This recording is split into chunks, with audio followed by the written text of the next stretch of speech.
is good. I write was hood. I might get to it. Not out the woods, so bro, I got to do it. Be a monster. That's why my mantra's being onslaught. From the Lone Star to my lungs. Alright, what is going on YouTube? It is your boy Jabarri back at it with another episode of Real Talk. And today's topic, Jonathan Majors. What? Bro, what are you talking about, man? So in case you didn't hear, sometime in March, Jonathan Majors was arrested for assaulting his beautiful white ex-girlfriend, Grace Jabarri. Oh man, and then I just want you to take a look at her physical description. Blonde hair, blue eyes. And then, correct me if I'm wrong, but haven't black people in mass always said you should stay away from white women, stay away from Becky's, Snow Bunnies, and all these other stupid names that y'all call white women? Shout out to Dr. Umar Johnson. But I guess Jonathan Majors didn't get the message. Oh man. But I just want you to take a look at this article, right? So, Jonathan Majors. It's already come out that Grace Jabarri has basically lied and said that this man assaulted her when he actually didn't. But I want you to take a look at this article right here, right?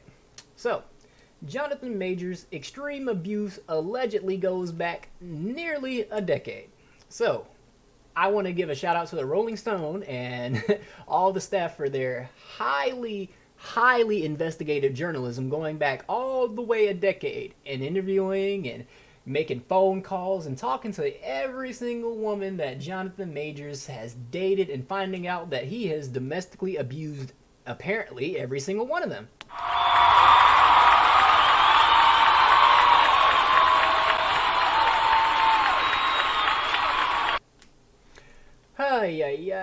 It says Majors was abusive with his partners, aggressive on sets, and a source of toxicity at Yale, 24 sources tell Rolling Stones. Majors vehemently denies all accusations because we all know as a black man, if anybody says you're violent and angry, you know you're automatically gonna be assumed as such, right? Really, nigga? Of course. Oh wait, sorry. Of course! But let's take a look at the article, right? So, Jonathan Majors was, notice how they put that in caps, a Hollywood star and on the cusp of going supernova. The Last Black Man in San Francisco first brought him critical acclaim. Lovecraft Country, The Harder They Fall, and Creed 3 propelled his popularity. And most recently, early buzz for his upcoming film, Magazine Dreams, and his recurring role as Kang the Conqueror character in the Marvel Cinematic Universe were set to make him a household name. But lately, most headlines about Majors have been involving a messy domestic violence case. In March, Majors was arrested for allegedly attacking his girlfriend, Grace Jabarri, white woman, right? White woman, blonde hair, blue eyes. Keep that in mind. Keep that in mind. And this week, the New York Post and Times both reported that the New York Police Department has alerted officers that there is probable cause to arrest Majors' accuser as well. The criminal case against Majors remains open and the allegations threaten to upend his career. The public stain on an otherwise unblemished reputation. In dozens of new interviews with Rolling Stone, however, those who have known Majors over the past decade claim he has a history of abusive behavior. Yeah, there's it's amazing how all these people came out the woodwork, right? Oh, yep. So the white woman comes out and says that he's abusive and that he did all this to her, right? What was the saying? That he injured her hand even though they have her on video texting on her phone like nothing's wrong with their hand and all this other crap, right? So, I'm about to just break this shit all the way down, right? And I just noticed my background music ain't playing. So I'm about to break this shit all the way down, right? So, what happened? We had a white woman, right? I'm going to take it from the top. Follow me. We had a white woman, blonde hair, blue eyes, who's conventionally attractive, right? This is the type of woman that white men would want to date, right? So, they're not going to, white society as a whole, is not going to want to see a black man with a conventionally attractive white woman. Now, if you get a chick that looks like Lizzo, or that chick that I met on freaking, I don't remember if it was Facebook dating or Tinder, where she looks like the white version of Lizzo, they'll be okay with a black dude dating a white chick that looks like that. But because you're with this chick, like, society as a whole already has a target on your back, bro. Whether it be black women, black men who are jealous that you were able to get her and they weren't, white men who just don't want to see you with their women, and the white women who think that you're a super predator. Shout out to Hillary Clinton. So you already had a big target on your back just by being with her, right? And so this woman, knowing all of that same information that I just stated, right? She knows all the things that I literally just said. She knows that if you do anything, and I mean anything out of line, and you don't even have to do anything, all she has to do is make it up, and you're guilty until proven innocent. She knows that she can do that, and she's probably going to come up off of it. She's going to get social media attention. She's going to get interviews. She's probably going to get a payday from a lawsuit from you, even if they can't prove that this didn't happen. She has nothing to lose and everything to gain. But I guess Jonathan Majors doesn't realize this, because I guess he has too much money to think about the consequences of society as a whole, unlike us broke black people down here. Oh, wait, I'm not black. I forgot I'm a coon.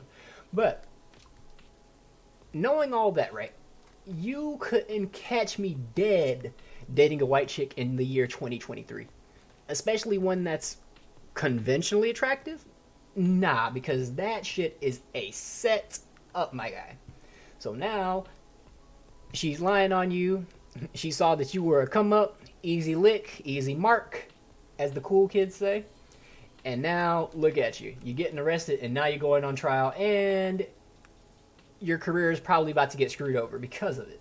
And what's going to happen to her? She's about to fade into the background and just continue on with her life as nothing happened. But I want to take a look at this article, right? Because like 2 days ago, you had everybody talking about, oh my God, the police are going to arrest Grace Jabarri because she lied on Jonathan Majors. If y'all are so fucking stupid that y'all think white society is going to arrest a conventionally attractive, blonde-haired, blue-eyed white woman for lying on a big, super predator, buff, black male who is about to become rich, if you think they're actually going to arrest her, y'all are fucking stupid. But let me play this little clip. So actor Jonathan Majors has scored a win in allegations that he assaulted a woman called Grace Jabarri, believed to be his girlfriend. Yeah, and they put believed to be his girlfriend because he was the only one that thought he was in a relationship with her, right? Like, she probably knew that he was the easy lick, the easy come up. Because here's another thing that nobody's saying, right? White chicks know that black men obsess over them. Like, let's be honest. White chicks know this shit. Like, most white chicks know that a black dude will give anything to date them, have sex with them, just to be in their presence. Like, most white chicks know that. And it comes from partly because the culture of black people as a whole, right? How they always thinking about sex and fucking and all this other shit, right? Let's just be honest, that's the culture. That's why you got all the women twerking, and when you see black people in media, they're always pimps, and you got hoes and Dolomite and all this other shit, right? It's just the culture. And then black men in reality, they perpetuate the shit willingly, because when you see them in movies and shit, what roles do they play? The pimps, the abusers, the criminals, and they take on these roles willingly. So you can't even be mad. Art reflects reality. The Creed 3 star was arrested on March 25th by the New York Police Department after officers were called to an apartment in Manhattan's Chelsea neighborhood. Representatives for Majors have long maintained his innocence, and his lawyer, Priya Chaudhry, sounds some kind of Middle Eastern, Indian or something like that, told Newsweek the actor was probably the victim here. I think they meant to put probably, but whatever. Chandri says that Majors met with the NYPD last week to present them with evidence of what really happened on that night. It says, within hours of viewing the evidence and conducting their own thorough investigation, the NYPD found probable cause to arrest Jabarri for assaulting Jonathan Majors. Which she's not going to be arrested because, let's just be honest, they're not going to arrest a white woman for lying on a nigga. Let's just be honest. But, takeaways. What can we learn from this, right? What can we learn? If you are a black male in society, I would strongly advise you to not date a white woman in America. Because, let's be honest, this is probably what's going to happen to you. In the era of Me Too and Time's Up, Bill Cosby, R. Kelly, you have to see how quick they're willing to throw black men under the bus, right? You have to. And if you don't consider all that going forward, then I don't know what to tell you. Like me, I'm no longer dating. I'm just not. I'm done. I'm done. I'll just stay single. I don't give a flying fuck. Call me whatever you want. Call me defeated. Call me a bitch. Call me whatever you want. I'm good. I ain't trying to get caught up. Me getting a vasectomy next year when I turn 30, because I ain't trying to slip up and have no kids be trapped up by the United States legal system and paternity court. But that's just me. But knowing all this information, right? Knowing everything I know when it comes to the dating culture and the legal system and how things are progressing in the United States of America, which is where I currently reside, knowing all this information, if I logically present that to people, you'll still get reactions like this.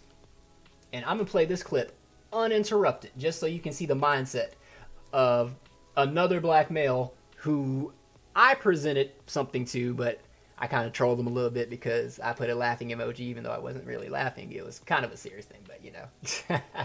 I know how to trigger people, especially black people. Because, let's be honest, most black people's IQ is below room temperature, if we're just being completely honest. Emotional, low intelligence.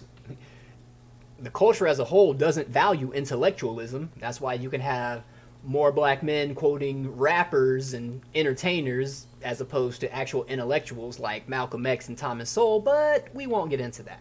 That's another topic for another day. But, cut the music off. I'm going to play this clip uninterrupted. I'm not going to say nothing. Nothing. So you get the point of how if you can logically present a case to somebody, in this case, another black male, I was in his comment section, you can literally just present something to him and he'll get triggered. But this is black culture as a whole. Just emotional. Hold on 1 second, y'all. Nobody block him. Nobody block him.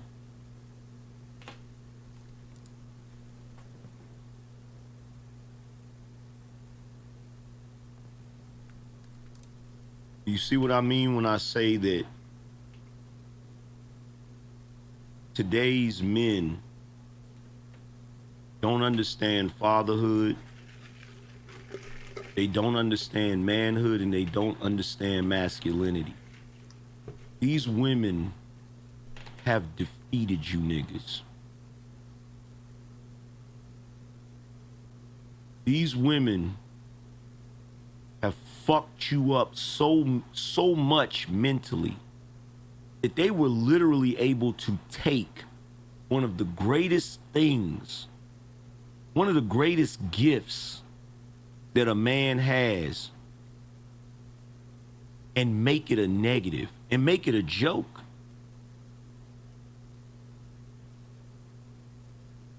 You're sitting there laughing, you know, and they wonder why my generation ain't having kids.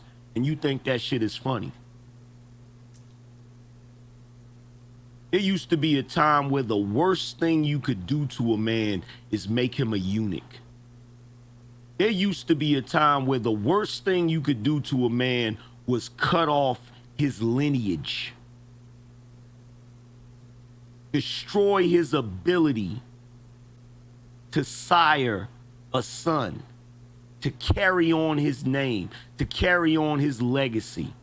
And you clown ass niggas come in here and you fucking make jokes about the shit like it's fucking funny. And you don't know, you have no fucking earthly idea how fucking sad and pathetic it is. No fucking idea how sad and fucking pitiful and pathetic it is. You've allowed them to conquer you. And then you got the nerve to come to my motherfucking channel and repeat some dumbass shit like that.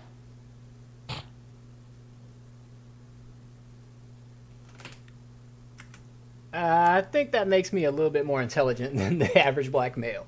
Looking at society going forward, why would I put myself in the crossfires of a woman who is going to be incentivized to make me look like a deadbeat and put me in the crosshairs of the United States legal system, aka paternity/family court? But I guess if I choose to see the bear trap and just avoid it altogether, I guess that makes me conquered, right? You supposed to stick your leg in the bear trap and deal with it, I guess. But that's neither here nor there. But it's been your boy Jabarri back at it with another episode of Real talk. I'll catch y'all in the next one, man. I'm out. Yo, say you ball, say you ball.